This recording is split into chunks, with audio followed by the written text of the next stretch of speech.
The young di-Pertuan Agong Al-Sultan Abdullah Ri'ayatuddin Al-Mustafa Billah Shah opened the Malaysia Pavilion at the United Nations Climate Change Summit in Dubai on Friday. The king is in Dubai for a visit from November 29th to December 4th to attend the 28th Conference of Parties to the UN Framework Convention on Climate Change, or COP28.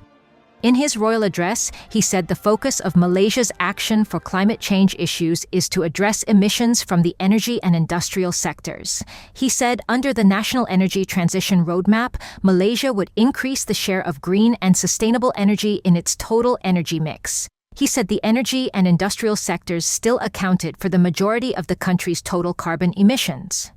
He said Malaysia will also create more jobs dedicated to the conservation of a greener environment.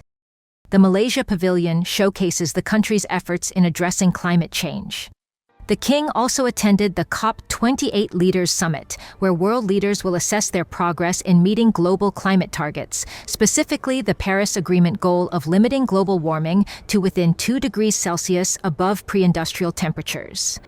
I will do everything in my power to channel the momentum you generate at the summit into an ambitious response to the global stocktake and to keep the North Star of 1.5 within reach.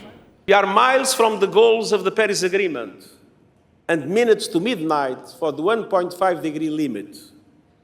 But it is not too late. We can, you can, prevent planetary crash and burn.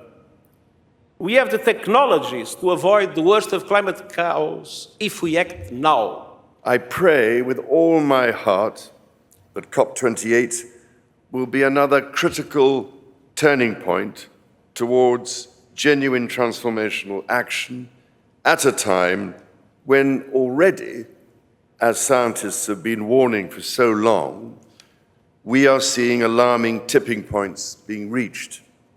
The Climate Change Summit will be held at the Expo City until December 12th.